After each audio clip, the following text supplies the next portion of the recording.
আমার কম্পিউটার স্ক্রিনে যে লোগোটি দেখা যাচ্ছে এটা হচ্ছে টেক্সট লোগো। তো টেক্সট লোগোগুলো আমরা সাধারণত কিভাবে তৈরি করে থাকি অ্যান্ড এখানকার যে ডিজাইনগুলো এগুলা কোন প্রসেসে করে থাকি সেই প্রসেসটা আমি আজকে দেখাতে চলেছি। তো তার জন্য আমি প্রথমে অ্যাডোবি ইলাস্ট্রেটর আর্টবোর্ড ক্লিন করে নিচ্ছি।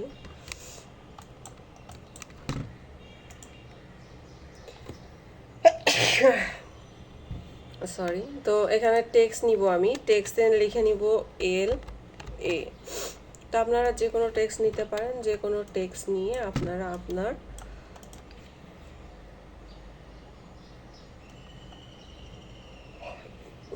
ডিজাইনটা করতে পারেন। ওকে, তো আমি এখানে নর্মালি একটা টেক্সট নিচ্ছি অ্যান্ড এটাকে আমি ক্রিয়েট আউটলাইন করে নিব। ওকে, দেন আমি কি করব, এখানে যে এখানে যে ভাঁজের ডিজাইনটা দেখা যাচ্ছে এই ডিজাইনটা আমরা কিভাবে করব।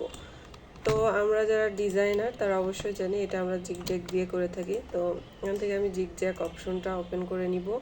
তো তার জন্য আমি লাইন সেগমেন্ট টুল নিব, নেওয়ার পর এখানে স্ট্রোকটা বাড়াই দিয়ে ইউনিফর্ম ইউজ করব, যেহেতু দুই মাথা কিন্তু সুচালো আছে। ওকে, তো জিগজ্যাগ ইউজ করার জন্য আমরা যাব ইফেক্ট থেকে রেস্টোরেন্ট ট্রান্সফর্মে যাওয়ার পর এখানে জিগজ্যাগ অপশন আছে, জিগজ্যাগে ক্লিক করব, করার পর এখান থেকে স্মুথ অপশনটাতে ক্লিক করব, কর্নার দিব না। তো তারপর এখানে আমি সিগমেন্টটা চাইলে 3টা দিতে পারি অ্যান্ড এখানে সাইজগুলো নিজের ইচ্ছে মতো বাড়াই দিয়ে আমি ওকে করে দিলাম। অ্যান্ড এখান থেকে আমি যদি এটাকে ঘুরাই দিই তাহলে দেখতে পাবো যে কেমন হচ্ছে। তো আগে দিয়ে দেখব। ঠিক আছে, তো আমি যদি এই রকম রাখতে চাই বা এর থেকে একটু উপরে রাখতে চাই তাহলে কিন্তু আমার ডিজাইনটা হয়ে যাবে। এবার এখান থেকে অ্যাভারেন্স করে দিলাম, এক্সপ্যান্ড করে দিলাম। তো এই অ্যাঙ্কর বা এই হচ্ছে এক্সট্রা এলিমেন্টটা, এটা আমার কাছে এখন বর্তমানে এক্সট্রা এলিমেন্ট, আমি চাচ্ছি এই এলিমেন্টটা ডিলিট করার জন্য। তো আমি কিভাবে ডিলিট করবো, এখানে পেন টুলে যাব, যাওয়ার পর এখানে এই অ্যাঙ্কর এবং এই অ্যাঙ্কর, সরি, যখন আমার টেক্সটটা এই অবস্থায় থাকবে এটা কিন্তু প্রপারলি একটা টেক্সট, আমি কিন্তু এখানে কিছুই করি না, যে প্রসেসে করতে চাইছিলাম সেটা কিন্তু রং প্রসেস ছিল অ্যান্ড যার কারণে কিন্তু প্রবলেম হয়েছিল। তো আমি এখান থেকে এই অ্যাঙ্কর জয়েন দিয়ে দিলাম, ইন্টার প্রেস করলাম, এবার পেন টুল দিয়ে কিন্তু এবার এই অ্যাঙ্কর থেকে এই অ্যাঙ্করে প্রেস করলাম। ওকে, দেন এটা কিন্তু আমার একটা আলাদা সেপারেশনের মধ্যে চলে আসলো। এরপর কি করব, এটাকে সিলেক্ট করে নিব, নেওয়ার পর শেপ বিল্ডার টুলে যাব, যাওয়ার পর এখান থেকে শেপ করে দিব। ওকে, শেপ করে দেওয়ার ফলে কি হইলো, শেপ করে দেওয়ার পর কিন্তু আমরা এখান থেকে আনগ্রুপ করে নিব অ্যান্ড এই অংশটা কিন্তু আলাদা হয়ে গেল অ্যান্ড এখান থেকে ব্যাক স্পেস প্রেস করলে কিন্তু এটা চলে যাবে। ওকে, দেন কি করব, এটার কালারটা আমি এই কালারে দিয়ে নিচ্ছি।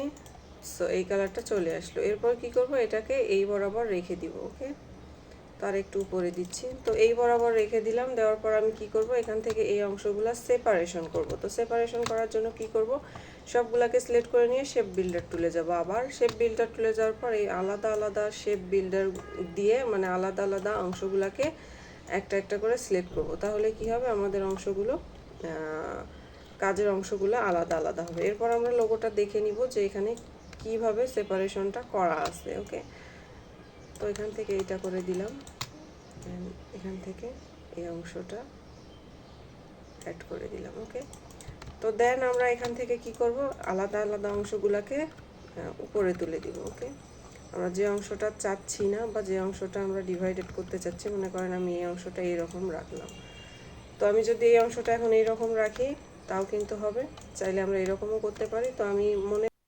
তো আমি জাস্ট প্রসেসটা দেখাই দিলাম। তো এইভাবে কিন্তু আমরা সব ধরনের কাজগুলো করতে পারি। এরপর যদি আমি আরেকটা সেগমেন্ট নিয়ে আরেকটা প্রসেস এখানে করতে চাই, সেক্ষেত্রে কি করব, একই প্রসেস, এখানে অনেকে হয়তো ভাববে যে এরপরে একটা আমি কিভাবে করব। তো টেক্সট লোগো বা এই ধরনের লোগো দেখতে চেয়ে যে আমার কাছে মেসেজ করছে, তো তার জন্য কিন্তু ভিডিওটা মেক করা। সো আমার মনে হয় তার অনেক হেল্প হবে। তো এখান থেকে ইউনিফর্মে গেলাম, তারপর ইফেক্টে যাব, আবার একই প্রসেসে জিগজ্যাগে যাব, যাওয়ার পর এখান থেকে স্মুথ করে দিব অ্যান্ড এখান থেকে এটাকে কমায় দিব। এখানে 4টা আছে, আমি যদি এখানে 2টা করে দিই তারপরে কিন্তু সুন্দর হয়। ওকে, তো তারপর এটাকে ঘুরাই নিলাম, ঘুরাই নেওয়ার পর কি করব, এটাকে এই বরাবর বসাই দিলাম। ওকে, যদি আমি এই বরাবর রাখতে চাই তাহলে কিন্তু সেই বরাবর বসাই দিলাম অ্যান্ড আপনারা যেভাবে রাখতে চান ওইভাবে কিন্তু রাখতে পারবেন। যদি আমি এর মধ্যে এই কাজটা করে নিই তাহলে কি হবে, আবার সিলেক্ট করব, করার পর শেপ বিল্ডার টুলে যাব, যাওয়ার পর এখান থেকে একটা করে ক্লিক করে এগুলোকে ডিভাইডেড করে নিলাম। ওকে,